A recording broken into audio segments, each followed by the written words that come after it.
sobre todo el día de la subespecialidad de glaucoma, que estuvo bastante interesante, hubo buena y atenta asistencia, ahí se ven bastante campos vacíos, pero se fue llenando en el transcurso del día. Y importantísimo, las drogas estuvieron como protagonistas este año en la academia, bueno, ya desde hace varios años, pero este año ya con mayores lanzamientos y mayor cantidad de lanzamientos en nuevas drogas.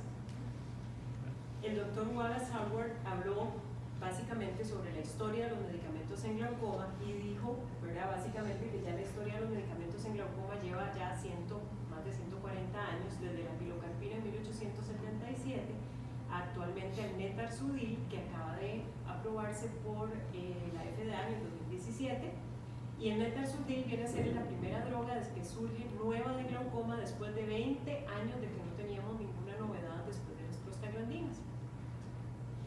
Las drogas donadoras de óxido nítrico son otra novedad importante en el tratamiento del glaucoma. Primero vamos a hablar un poco qué es el óxido nítrico. Pues es un gas que puede difundirse a través de las membranas celulares, se sintetiza endógenamente vía la óxido nítrico sintetasa, y si es administrada vía sistémica puede ocasionar algunos problemas porque afecta el tono vascular, la neurotransmisión y otras funciones. Por lo tanto, ahora solamente se aplica tópicamente. Endógenamente está involucrado en la contracción y relajación de la red trabecular vía el segundo mensajero, GMP cíclico. Por lo tanto, es una droga que puede actuar a nivel de la rigidez de la red trabecular, y esta novedad en cuanto a estas nuevas drogas, la novedad es que actúan directamente en el flujo convencional, actuando directamente sobre la red trabecular. Y uno de los mayores problemas que sabemos hoy en día que produce el glaucoma o que afecta el flujo trabecular es justamente la rigidez de esta red, y estas drogas vienen a disminuir esa rigidez y aumentar el flujo por la vía convencional. El óxido nítrico normalmente se puede sintetizar tanto a nivel de cuerpo ciliar como a nivel del sistema de drenaje. En el glaucoma ya se ha probado que esos niveles están disminuidos tanto en humor acuoso como a nivel de la red trabecular, canal de Schlemm y músculo ciliar. La droga única donadora de óxido nítrico disponible en el mercado actualmente es el latanoprostenebunot, que fue el que se aprobó hace un año ya, en 2017, el famoso Bisulta de la empresa Aeris Pharmaceuticals. En el mercado es ahorita la que está ya en Estados Unidos disponible. Esta droga se metaboliza a nivel corneal en ácido de latanoprost y mononitrato de butanediol, y este a su vez se divide en butanediol y óxido nítrico. Esta es la fórmula química de latanoprostenebunot. Vemos que es prácticamente la fórmula de latanoprost con la parte del óxido nítrico a la par. El mecanismo de acción, obviamente tiene el mecanismo de acción del latanoprost, que es el aumento de la vía del flujo por la vía uveoscleral, más el aumento del flujo por la vía convencional a nivel de la red trabecular por la acción del óxido nítrico. Usos clínicos. ¿Cómo se usa clínicamente esta droga? Igual que el latanoprost, es una vez al día en la noche, está preservado con BAC, hay que mantenerlo en refrigeración igual que el latanoprost original, entre 4 y 9 grados centígrados antes de abrirlo, y luego entre 4 y 25 grados después de abierto por hasta 8 semanas. Se puede mantener a temperatura ambiente. El efecto secundario más relevante que se ha demostrado es que arde mucho a la hora de la instilación por su pH de 5.5 y produce bastante hiperemia, un poco más que el latanoprost solo. El Netarsudil, por su lado, es una droga que es un inhibidor de la roquinasa, que este es el nuevo medicamento, el más recientemente aprobado, que se llama, su nombre comercial es Romopresa. Perdón, este es de la empresa Aeris, el Bisulta es de Bausch & Lomb. Y este es el primer medicamento en la historia del glaucoma que tiene 3 mecanismos de acción. El Netarsudil tiene un efecto de acción a nivel de la producción de humor acuoso, disminuye la producción de humor acuoso, aumenta el flujo por la vía uveoescleral, por la vía trabecular, y además disminuye la presión venosa episcleral. Entonces tiene 3 mecanismos de acción. Efectos secundarios de esta droga: hiperemia, hemorragias conjuntivales y verticilata corneal. ya se está investigando una droga que se llama Roclatan, que tiene 4 mecanismos de acción, pues es el netarsudil más latanoprost, que sería, le estaría agregando el latanoprost el efecto que le falta al netarsudil, que es el aumento por la vía uveoescleral. Entonces ya el Roclatan sería un medicamento con múltiple mecanismo de acción, y este es realmente el futuro de las drogas en glaucoma. Una droga que por que ella sola tenga todos los mecanismos de acción posibles, agregándole a este efecto de las roquinasas, que es disminuir la presión venosa biscleral, que es como un nuevo mecanismo de acción que estamos teniendo con estas nuevas drogas. Así que es apasionante el mundo farmacéutico ahorita del glaucoma. Sin embargo, los retos siguen estando ahí en cuanto al uso de gotas, ¿verdad? Que es la adherencia. Ya sabemos que menos del 50%, incluso en estudios se ha visto, de pacientes realmente usan las gotas como deben usarse, por ya conocemos todas las limitaciones: pacientes ancianos con artritis reumatoidea, pacientes que no toleran bien las gotas, pacientes que dependen de otros para que se las pongan. Así que ahora el boom y realmente el futuro es realmente los sistemas alternativos de liberación prolongada de drogas. En esta academia el Dr. Brand habló sobre estos sistemas y ya vamos a ver cómo están realmente bastante avanzados en la investigación para ser aplicados. Estos sistemas son de 2 tipos. Tenemos los externos, que son los menos invasivos, ¿verdad? Son, por ejemplo, los lentes de contacto, los que se colocan en el punto lagrimal y los que se colocan en el saco en el sulco, ¿verdad? A nivel de conjuntival, pero a nivel externo. Y los implantables, que hay ya a nivel subconjuntival y, por supuesto, a nivel intraocular. ¿Y cuáles son los que están disponibles en este momento? Tenemos el que está más avanzado en investigación, es el Bimatoprost TCR, que es un implante biodegradable que se coloca en cámara anterior. Este implante ya aparentemente en 6 meses va a estar disponible en el mercado aproximadamente, que ya cumplió la fase 3. El iDose de Glaukos, que es el segundo que está más avanzado, bueno, este está todavía en fase 1 o 2, pero ya aparentemente para el 2019-2020 va a estar aprobado, va a estar ya en el mercado. Es un implante que no es degradable, se coloca en cámara anterior igual que el iStent, pero en lugar de ser un tubo, lo que tiene es un dispositivo que tiene adentro travoprost y libera prolongadamente el travoprost en cámara anterior.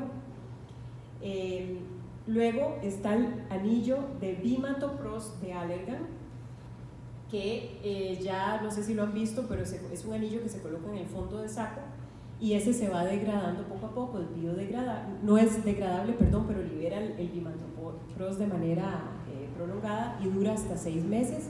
Ya cumplió la fase 2 completa y aparentemente en 6 meses va a estar aprobado. Y luego están los tapones lagrimales, que tienen el inconveniente que parece que los tamaños no han logrado encontrar un tamaño adecuado que no vaya a expulsarse, porque parece que se caen fácilmente, o son muy grandes o son muy pequeños, y no han logrado todavía mantenerlo por bastante tiempo los tapones en su lugar.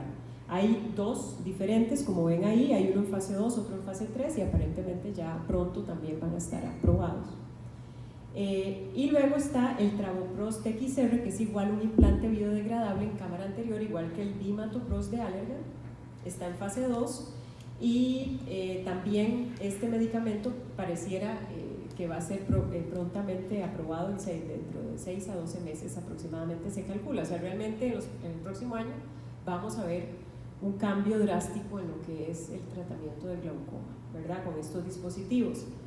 ¿Qué hay, digamos, de estudios hasta el momento que podamos decir que nos puedan ayudar a ver cómo va el asunto? Por ejemplo, el que ha demostrado ser más efectivo es el Bimatoprost implantable en cámara anterior. Ya hay un estudio en donde se compara este implante con el ojo contralateral, en donde se usa el Bimatoprost tópico, y se vio que tiene un efecto similar a ambos. Sin embargo, el anillo todavía no demostró ser tan efectivo como el Bimatoprost tópico. Sin embargo, en un estudio se logró demostrar que es bastante equivalente a usar timolol tópico en el otro ojo, ¿verdad? Entonces, tiene su efecto, pero no es tan efectivo como el implante en cámara anterior.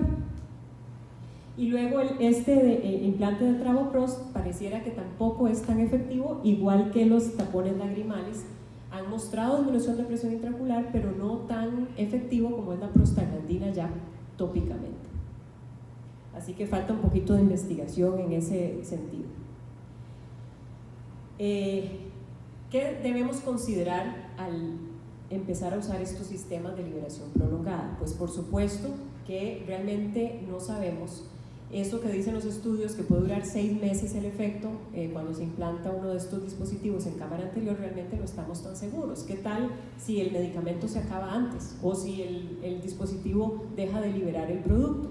No podemos estar, si no estamos encima del paciente, saber si esa presión realmente está controlada o no. Y no es como en el caso de los dispositivos, en el caso de enfermedades retinianas, en donde el paciente, en donde empieza a notar disminución de agudeza visual, acude al médico para la otra inyección de Avastin o de etcétera, o los implantes estos de esteroides que se colocan en el vítreo.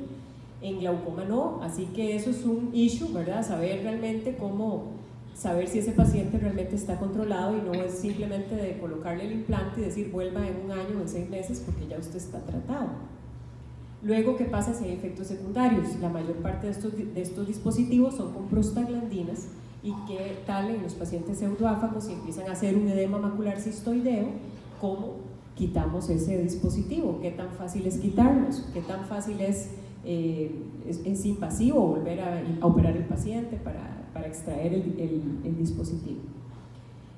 Luego, ¿qué tal si el paciente requiere más de una droga? En glaucoma, prácticamente la mayoría requiere más de una droga, y todos estos dispositivos solo tienen un medicamento. Sin embargo, ya se están investigando otros en donde van a haber dispositivos con multidrogas interiormente. Claro que para efectos de alergias y todo esto va a ser, ¿verdad?, un problema. Y por supuesto, en los casos de los inyectables, pues ¿qué hacer en estos pacientes? Les inyectamos el dispositivo el mismo día, ¿verdad? Estamos como en el caso de las cataratas. Y por supuesto está el issue del conteo endotelial, ya después del SIPAS, ¿verdad? Ya tenemos que tener mucho cuidado con todo lo que es implantes en cámara anterior. Realmente afectará o no esto el endotelio a largo plazo, ¿verdad? Así que todo esto realmente hay que tener mucho cuidado. Yo creo que ahora, después de la experiencia con el SIPAS, ya uno no es así como tan aventado a ir a experimentar con todo lo nuevo, aunque haya estudios a 2 años, etcétera, porque ya obviamente vamos a tener mucho más cuidado. Yo creo que así debería ser. Y jamás prometerle a un paciente, por más que usted le coloque un dispositivo de estos, que nunca va a tener que usar medicamentos, porque no es así, ¿verdad? La mayoría de los pacientes con glaucoma requieren múltiples tratamientos. Entonces, esto es una ayuda, pero no es que el paciente no deba usar gotas en el futuro. Respecto a estos sistemas, ya digamos en lo que se ve al futuro, más o menos para entre el 2019 y 2020, ¿verdad?, prácticamente van a estar aprobados lo que es el implante de Allergan de bimatoprost y el iDose de Glaukos. Así que, pues sí, es una revolución en el tratamiento del glaucoma.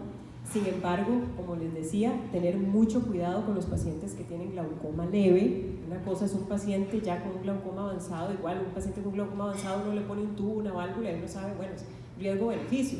Pero en un caso temprano hay que tener mucho cuidado. La seguridad debe seguir siendo la prioridad.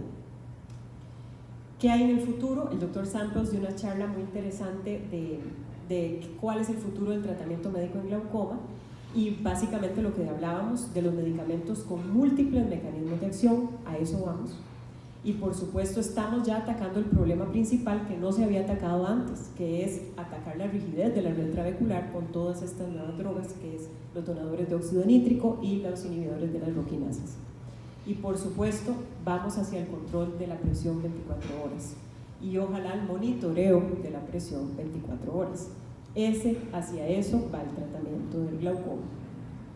Células madre, todavía habrá investigación, pero nada aplicable todavía clínicamente. Combinación de dispositivos y medicamentos, la terapia génica, la terapia nutricional, resveratrol, bayas de Goya, etcétera, ¿verdad? Todo esto que sabemos. El año pasado hubo una charla muy completa sobre terapia nutricional, y ya está muy demostrado que las hojas verde oscuro, espinacas, cale, ¿verdad?, todo esto ayuda, puede ayudar a proteger el nervio óptico. Y la neuroprotección, por supuesto, con los inhibidores de las roquinasas orales y la terapia de ARN de interferencia. Ya esto hay investigaciones, estamos avanzando, y el doctor recomendó este libro, A Crack in Creation, de una bióloga molecular, en donde realmente dice que estamos teniendo el poder ya de controlar la evolución y todo lo que esto implica, ¿verdad? No es tan optimista tampoco, sino que en el libro aparentemente ella hace muchas alertas de dónde estamos, ¿verdad? En cuanto a las cirugías, los famosos MIGS, ¿verdad? Y todas las nuevas cirugías en glaucoma, que también estos últimos años ha sido, gracias a Dios, un cambio radical en esto, y tenemos muchas más opciones para los pacientes. Sin embargo, el doctor Godfrey dice que siempre hay que considerar a la hora de hacer un MIGS si hay catarata o no, cuál es el diagnóstico real de ese paciente, cuál es la anatomía del ángulo, qué presión meta buscamos en ese paciente y cuáles son los medicamentos que ese paciente puede tolerar. Si hay catarata, definitivamente él propone y dice que hay que siempre considerar MIGS cuando hay catarata en un paciente con glaucoma, aún así esté controlado el paciente. Aunque esté controlado, uno debe proponerle un MIGS, es una alternativa excelente, ya está demostrado que sirve, que nos ayuda a disminuir la cantidad de medicamentos que ese paciente usa, incluso puede no usar medicamentos en ciertos casos. Hay MIGS que definitivamente solo se pueden hacer con cirugía de catarata o en pacientes pseudoáfacos, como son los dispositivos, ¿verdad?, que ayudan al flujo trabecular, como el iStent o el iDose. Y hay otros procedimientos trabeculares sin dispositivo que sí se pueden hacer aunque el paciente sea fáquico, por ejemplo, como son el GAT, el Travectom, etc. En estos no requerimos necesariamente que el paciente sea pseudoáfaco. En el glaucoma de ángulo cerrado tenemos que tener claro que con solo hacer la cirugía de catarata es suficiente. Sin embargo, un paciente que ya tiene un glaucoma moderado, etcétera, de ángulo cerrado, en donde vemos que el ángulo se abre después de la cirugía de catarata, podríamos considerar un MIGS o un stent o etcétera, ¿verdad?, iDose, etcétera, en esos pacientes, siempre y cuando el ángulo esté abierto y sea visible, ¿verdad? Y en cuanto a la endociclofotocoagulación, jamás hacerle a pacientes fáquicos, puesto que técnicamente es muy difícil y además muy probable que se le vaya a hacer una catarata en el futuro del paciente. Diagnósticos y MIGS. Bueno, definitivamente en lo que es glaucoma primario de ángulo abierto, todos los procedimientos de MIGS se pueden hacer. Cuando es glaucoma pigmentario pseudofoliativo, ojalá considerar primero lo que son aquellos MIGS que aumentan el flujo trabecular, pues es ahí donde sabemos que está la mayor cantidad del problema o el bloqueo. Cuando es ángulo estrecho, siempre catarata, cirugía de catarata. Esto es lo número uno, ¿verdad? Y después, cuando hay cierre angular ya crónico, un paciente que ya tiene un cierre angular total, pues por supuesto no vamos a irnos por cirugía de ángulo, sino más bien por procedimientos que disminuyan la producción de humor acuoso, ya sea la ciclofotocoagulación de micropulso, la endociclofotocoagulación o los procedimientos a nivel subconjuntival como el SEN o el Infocus, ¿verdad? Se podría considerar MIGS solo en aquellos casos en donde después de una goniosinequiálisis uno pueda ver el ángulo, que el ángulo esté permeable, que se pueda ver bien, se puede considerar. Yo veo que esto de los MIGS en ángulo estrecho cada vez se está considerando más, cada vez le dan más opciones a uno, pero claro que lo ideal no es eso cuando ya hay sinequias, ¿verdad? Cuando ya hay más de 180 grados de sinequias en un ángulo, se puede considerar una goniosinequiálisis en ese paciente, casi siempre se aconseja hacerla, y si el ángulo está abierto, pues se podría hacer un MIGS. ¿Cuáles son las presiones meta que podemos lograr con los diferentes MIGS? Esto es muy importante a la hora de decidir qué hacer en cada paciente. Cuando son los procedimientos del ángulo, ¿verdad?, lo que baja la presión es entre 14 y 17 milímetros de mercurio. Esto estamos hablando sin medicamentos. Los dispositivos supracoroideos como el CyPass, el difunto, lo que bajaban era como entre 13 y 15, ¿verdad?, un poquito menos que los de ángulo. Luego los reductores de humor acuoso, como lo es la ciclofoto o la SP, tienen más o menos un 30% de reducción en los estudios grandes que se han hecho, y el procedimiento que más baja sin duda son los de filtración subconjuntival, como el SEN o como el Infocus, ¿verdad? Que ya tienen prácticamente la eficacia de una trabeculectomía, con presiones entre 10 y 14. Pueden combinarse los mix, muy importante. Si un paciente no quiere hacerse trabeculectomía, uno puede considerar combinar mix con diferentes mecanismos de acción para lograr la presión lo más baja posible. Y obviamente en aquellos pacientes que son muy intolerantes a las gotas y que requieren presiones meta bajas, pues considerar combinar lo más posible los mix. Siempre tener en presente lo que desea el paciente, ¿verdad? Si un paciente no quiere, no se lo haga. Siempre explicarle, proponerle las opciones, y además también si un paciente a veces definitivamente lo que requiere es una trabeculectomía y el paciente no quiere, que me ha pasado, cuesta bastante. Ellos hoy en día investigan, ya han visto las complicaciones que hay en oftalmitis después de varios años, etcétera. No quieren trabeculectomías, pues gracias a Dios tenemos varios mix. Y bueno, ya desgraciadamente nos quitaron el Cypress, pero bueno, podemos combinar otros mix, ¿verdad? Y darle un compás de espera al paciente, aunque sea con gotas, mientras pues lo convencemos de hacer la trabeculectomía, pero por lo menos tenemos opciones. Se habló mucho de estos procedimientos subconjuntivales, que para mí ojalá pronto estén en Costa Rica, porque realmente eso para mí va a sustituir la trabeculectomía ya. Pero bueno, ya sabemos que el que es AB interno es el SEN-Gel, ¿verdad? Que es un dispositivo de colágeno porcino que mide 6 milímetros de longitud, 45 micras de ángulo interno, y se coloca AB interno y produce una filtración subconjuntival muy adecuada. Sin embargo, bueno, ahora vamos a ver qué es lo que hemos aprendido con la evidencia respecto al SEN últimamente. En estos dos estudios, este es a 1 año plazo y este también, pero este comparado con la trabeculectomía con mitomicina. Y vemos como, bueno, en cuanto a eficacia, aquí no se ve muy bien, pero baja desde 25 milímetros de mercurio de promedio hasta 15, o sea, baja realmente bastante la presión, con muy pocas complicaciones intraoperatorias, prácticamente ninguna, y nada de hipotonía clínicamente significativa. Lo único que sí se ha visto siempre con el SEN es la cantidad de needling que hay que hacer posterior al procedimiento, mucho mayor que con la trabeculectomía. ¿Por qué? Porque tiende a fibrosarse un poco más, ¿verdad? Entonces en esto es el único bemol, el único pero que le hemos visto a este procedimiento. Y en este estudio vean que son 354 ojos, 169 de trabeculectomía, 185 SEN, y son pacientes que realmente prácticamente la eficacia fue igual entre las dos cirugías, sin complicaciones serias a largo plazo y con un poquito más de needling, de porcentaje de pacientes que hubo que hacer needling con el SEN respecto a la trabeculectomía, ¿verdad? Esa es la diferencia única hasta el momento. ¿Cuál es la conclusión del SEN hasta el momento? Que es un procedimiento seguro, efectivo, sin complicaciones serias intraoperatorias, sin hipotonía clínicamente significativa, que tiene resultados similares a la trabeculectomía, pero con alta tasa de needling. ¿En qué pacientes lo podemos hacer? En todo aquel paciente con glaucoma refractario, no necesariamente tiene que ser glaucoma avanzado, puede ser glaucomas que no sean candidatos para otros mix, ¿verdad? Y por supuesto tienen que tener conjuntiva sana, igual que en una trabeculectomía, en los cuadrantes superiores superonasal, que es donde se hace la ampolla normalmente, y es muy difícil hacer en pacientes con ojos hundidos. Algo que hoy en día ya se está aconsejando cuando se pone un SEN es que el SEN debe ponerse suprateno, no debajo del ateno, y se ha visto que sobre el ateno el porcentaje de needling se baja muchísimo, ¿verdad?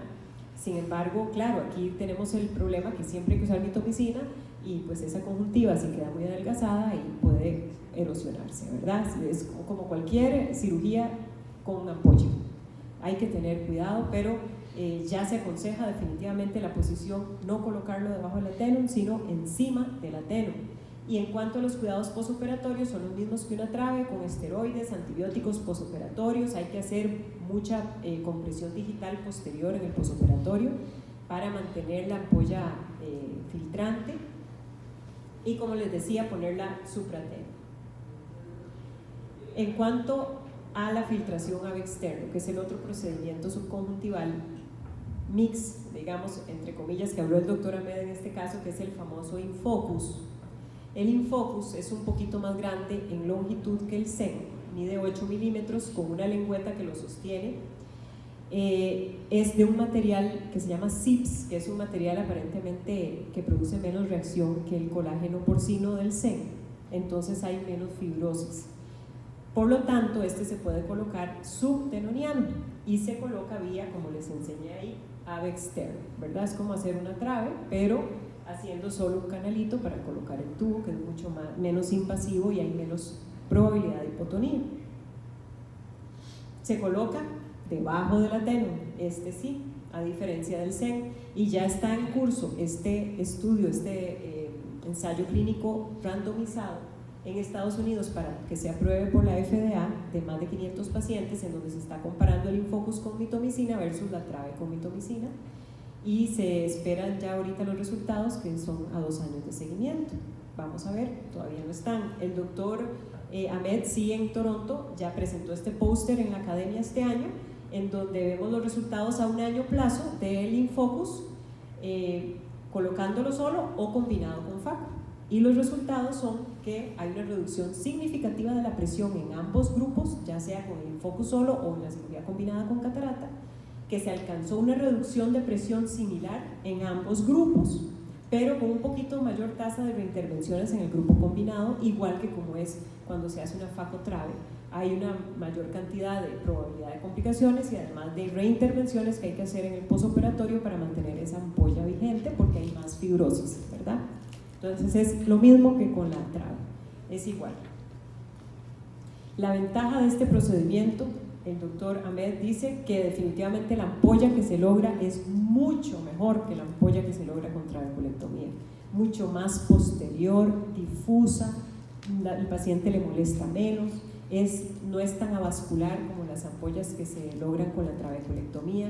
Se puede hacer inferior, yo ahí sí que no sé si me atrevería, pero bueno, colocando mitomicina a nivel inferior, no sé, pero él dice que las hace inferiores, y que incluso el paciente puede usar lentes de contacto posterior al procedimiento. Y aquí mostró fotos de cómo se ve la ampolla con el Infocus, y vemos que de verdad es una ampolla muy plana, muy difusa, mucho más posterior, que no da problemas, no da molestias para el paciente. Yo creo que este es el procedimiento que ojalá llegue pronto al país. Respecto al difunto Saipas, bueno, ya la doctora Butler habló un poco de lo que ha sido este calvario y un poco, bueno, del estudio XT, que por qué lo sacaron del mercado, ¿verdad? Fue después de este estudio, que es el mismo estudio COMPAS, que se siguió 3 años más a 5 años de seguimiento, y se vio que definitivamente los pacientes al mes 48 y 60 tenían los del Saipas, comparándolo con pacientes que solo se hacían FACO, una disminución en el conteo endotelial realmente considerable. Aquí vemos la pérdida endotelial de los pacientes con Saipas versus los pacientes con solo FACO. Entonces fue ahí cuando se decidió retirar el producto del mercado, y se vio que de los factores que más hacen que haya pérdida endotelial, el número 1 es la posición del Saipas. A mayor cantidad de anillos visibles en cámara anterior, mayor cantidad de pérdida endotelial. Entonces, ellos aconsejan que si un paciente, ahora vamos a ver la guía de ASCARS lo que aconseja, pero si un paciente ya está teniendo pérdida endotelial, ojalá empujar el Saipas para adentro. Obviamente hasta 10 días posoperatorios, o sea, casi todos ya ahorita en este momento no se puede hacer, ¿verdad? ¿Qué dice la guía de ASCARS respecto a los pacientes que ya tienen Saipas? Todos los pacientes deben saber el problema, hay que informarlos, hay que hacer gonioscopía en todos y documentar la posición del dispositivo, monitorizar a todos con microscopía especular. ¿Qué hay que hacer? Si no hay evidencia de descompensación corneal, simplemente observar. Si hay evidencia de descompensación corneal, hay que reposicionar, obviamente hasta 10 días posoperatorios, y si ya pasaron los 10 días, lo que ellos aconsejan es cortar el dispositivo, que yo no creo que sea fácil. Obviamente solo si el paciente acepta que le corten el dispositivo, y definitivamente no recomiendan quitarlo, ¿verdad? Porque el trauma puede ser enorme. Entonces aquí yo estoy rezando y cruzando los dedos. sobre todo por uno de los pacientes que es muy joven y ya le expliqué y le estoy haciendo las microscopías, pero realmente esto lo pone a uno en una situación muy, muy difícil. Entonces, todo esto lo hace uno reconsiderar realmente todas estas nuevas técnicas, ¿verdad? Qué tan rápido uno ponerlas en práctica. Realmente ya no va a ser igual. En cuanto a las cirugías del ángulo, que habló sobre todo el doctor Samuelson de las nuevas cirugías de ángulo, no voy a hablar de todas esas cirugías, simplemente tips y cosas importantes de conclusiones que él ha sacado a lo largo de estos años, ¿verdad? ¿Qué dice el doctor Samuelson? Creo que el riesgo de la cirugía no debe exceder el riesgo de la enfermedad. Cuando es posible, trato de mantener la fisiología normal del ojo. O sea, él dice que siempre trata, en primer lugar, de hacer una cirugía de ángulo, una cirugía que aumente el flujo trabecular en los pacientes con glaucoma antes de irse a una trabeculectomía o a un tubo, etc. ¿Verdad? Obviamente, sabiendo escoger el paciente.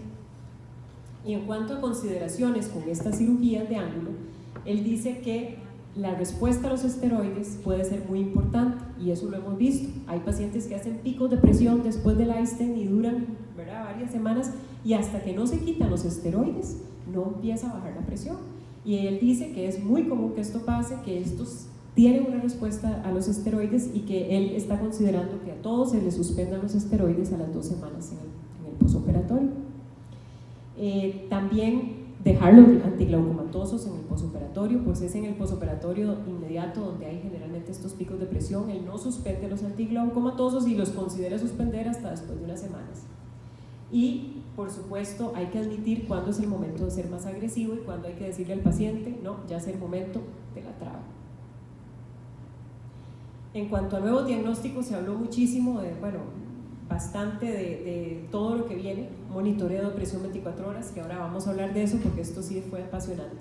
Monitoreo de campos visuales en casa, cada vez hay más, todavía no hay mucho aplicable o muy que se haya estudiado bien, pero hay ya varias empresas que están ofreciendo este tipo de campos visuales hechos en casa. Por supuesto, el auge que está teniendo lo que es el uso del complejo de células ganglionares maculares para el monitoreo de glaucoma, tanto leve como avanzado, ¿verdad? Cada vez tiene mayor importancia y por supuesto el OCTA, ¿verdad? Vemos ahí todas las empresas que tienen campos visuales, ¿verdad?, hechos en casa, esto va a ser otro mundo. Y vamos a hablar sobre todo lo que más se habló el día de la subespecialidad de monitoreo de presión 24 horas en esta charla que dio la doctora Monster. Ella fue la que le dieron la conferencia de la Sociedad Americana de Glaucoma y dio esta charla que realmente a mí me encantó. Ella habla de que definitivamente la toma de presión cada 4 o 6 meses no es suficiente, ¿verdad? Que ya sabemos que uno de los mayores retos en el glaucoma es saber cuál es el comportamiento de la presión en 24 horas, sabiendo que la mayoría de los pacientes aumenta su presión intraocular en la noche, cuando no estamos nosotros tomándola en el consultorio, tanto en pacientes con glaucoma como en pacientes sanos, siempre la presión aumenta en la noche y es justamente ahí donde no estamos monitorizándonos. Este es un gran problema en glaucoma y sin embargo lo podemos resolver con un microdispositivo, dice ella. ¿Qué tenemos hasta el momento? Bueno, hasta el momento tenemos este horrible lente de contacto que se llama lente de contacto de Triggerfish, que es complicadísimo, se ve horrible cuando se pone, y esta es una foto del doctor Weinreb, que fue muy divertido verla, pero así es como se ven los pacientes cuando les hacen el monitoreo. Sin embargo, este lente de contacto no mide realmente presión en milímetros de mercurio, lo que mide son cambios en el volumen de la cámara anterior y lo que mide son fluctuaciones de la presión intraocular. Pero ya hay estudios, y ahora vamos a ver estudios prospectivos que se han hecho en donde se ha asociado que aquellos pacientes con progresión del glaucoma tienen mayor cantidad de fluctuaciones con el Triggerfish. Entonces, sí nos puede servir como para prevenir progresión o para darnos cuenta que el paciente tiene mayor riesgo de progresar. Faltan más estudios, por supuesto. Ese es el lente de contacto, como lo ven ahí, con el chip en la córnea. Y, por ejemplo, vemos este estudio que se hizo, que ya está publicado en el Journal de Glaucoma, se publicó el año pasado, en donde se hizo una comparación de pacientes normales con pacientes con glaucoma tensión normal, y se vio que los pacientes con glaucoma tensión normal tenían mucho más fluctuaciones de la presión o de lo que quiera que esté monitorizando el lente los pacientes con glaucoma que los que no tenían glaucoma, así que realmente es un dispositivo que tiene su validez. En este otro estudio también se comparó pacientes con progresión de glaucoma, con campos visuales previos, y se vio que aquellos que progresaban o que habían progresado tenían más fluctuaciones con el triggerfish que los glaucomas más estables. ¿Qué podemos concluir de este sensor de triggerfish? Bueno, es seguro, bien tolerado, pero costosísimo. Realmente, solo el equipo reutilizable cuesta más de $7,000 y cada vez que se utiliza hay que invertir más de $600 en todo lo que son los equipos que se descartan, lente de contacto, etcétera, no sé qué otros, porque no lo conozco el equipo, pero realmente es caro, no es práctico, no es un examen que se pueda hacer a cada rato en un paciente. Hasta el momento se está usando más que todo como para investigación. Es prometedor, como dije, pero su uso es realmente limitado clínicamente. ¿Cuál es la solución ideal? Pues obviamente, ojalá un implante permanente dentro del ojo, que sea seguro, que dure y que sea biocompatible. Y hasta el momento lo que hay es este. Este ya se ha estudiado, ya hay 2 estudios y la doctora Moss se los presentó. El Implanteira AIME es un transductor intraocular inalámbrico, es una compañía alemana que tiene 8 sensores de presión y temperatura, un decodificador que pasa la señal análoga a digital y una unidad telemétrica que lo que hace es medir las señales, se acerca al ojo y es wireless y ella puede medir las tomas del dispositivo. Los componentes electrónicos están adheridos a una antena circular de oro, todo encapsulado en silicona, son materiales inertes, biocompatibles, tiene un diámetro externo de 11.3 milímetros y un interno de 7 con un grosor de 0,9 milímetros. Este grosor es el de la primera versión, que ahora vamos a ver en el primer estudio, Argos 1, se vio que realmente es muy grueso y dio varios problemas porque la segunda versión viene mucho más delgada. Esta es la versión 1, el que se usó primero, el que tiene casi 1 milímetro de ancho, de grosor. Y este es la pieza de mano que se coloca, hay que acercarlo al ojo para que grabe las medidas. Vemos comparado con una moneda de 1 centavo, ¿verdad?, cómo es el tamaño del dispositivo. Hay que acercar este aparatito, incluso para cargar el dispositivo intraocular se carga con este mismo aparato manual. El único bemol o problema con este es el tamaño de la incisión que hay que hacer para implantarlo, porque es un dispositivo muy grande, se coloca a nivel de sulco, pero hay que hacer una incisión con esta primera versión de 5.5 milímetros, ¿verdad? Vamos a enseñarles el video de cómo se implanta.